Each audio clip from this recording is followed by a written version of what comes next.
አቶ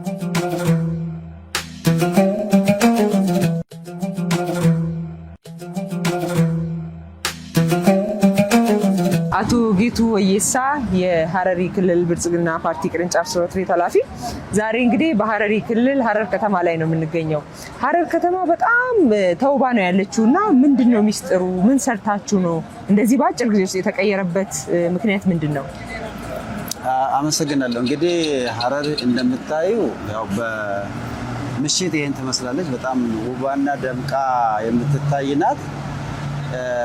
ሁላችንም እንደምናውቀው ሐረር ከተማ በጣም እድሜ ጠገብ ከተማ ናት። በጣም በጥንታዊ ከተማ የምትታወቅ በውስጧ እንደ ጆጎል አይነት የሚዳሰሱ ቅርሶችን ያዙና የማይዳሰሱ በዓለም በዩኔስኮ የተመዘገቡ ሁሉ በእቅፏ ይዛ ያለች ጥንታዊት ከተማ ናት። እንግዲህ ሐረር ከተማ እንደ ስሟ በዛ ልክ ካላደጉት የኢትዮጵያ ሀገር ከተሞች አንዷ ናት ማለት ነው።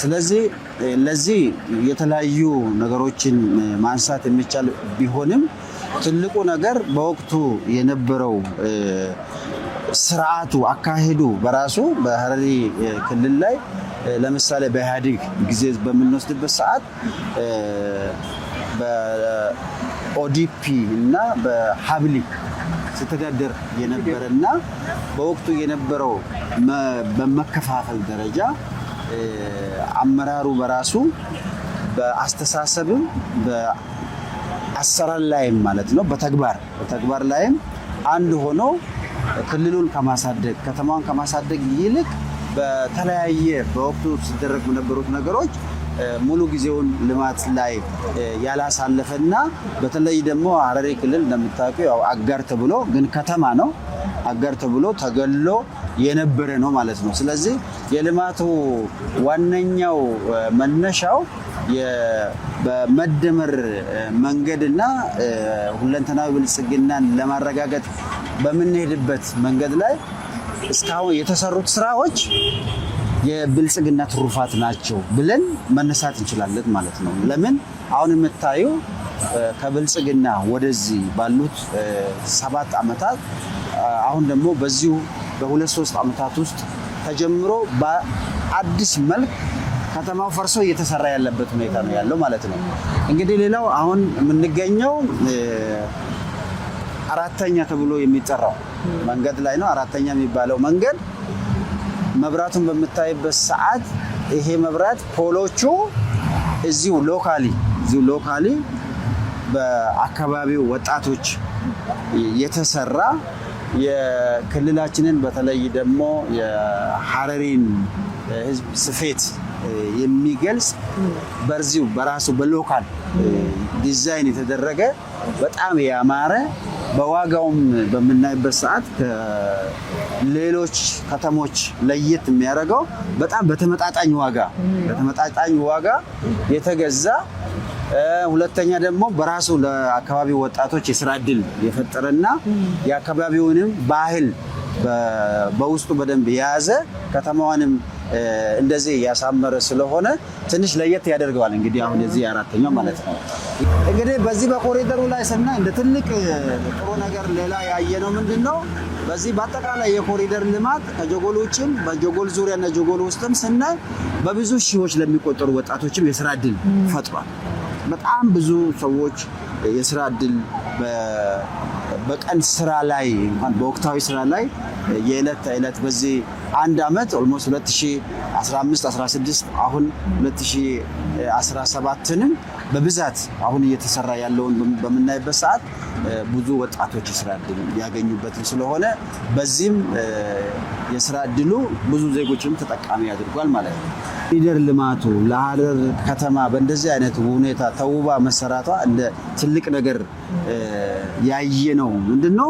የከተማ ነዋሪ የህብረተሰብ ተነሳሽነት የከተማ ነዋሪ ተነሳሽነት እጅግ በጣም በሚገርም ሁኔታ የራሱን ትላልቅ ህንፃዎች ሳይቀር አጥር ሳይቀር ቤት ሳይቀር እንደ አቅም ከድሃ እስከ ሀብታም ሳንል ያለምንም ልዩነት ለከተማቸው ውበት ለከተማቸው ጽዳት ከመንግስታችን ጋር ቆመው ያሳዩት ነገር በጣም የሚደነቅ ነው ማለት ነው። ስለዚህ ያለ ህብረተሰቡ ተሳትፎ በአመራሩ ብቻ እዚህ ደረጃ የሚደርስ የኮሪደር ልማት አይደለም ማለት ነው። ህብረተሰቡ በገንዘቡም በጉልበቱ በእውቀቱ የተሳተፈበት ልማት ስለሆነ ሊፈጥንም ችሏል ማለት ነው። ሊፈጥንም ችሏል።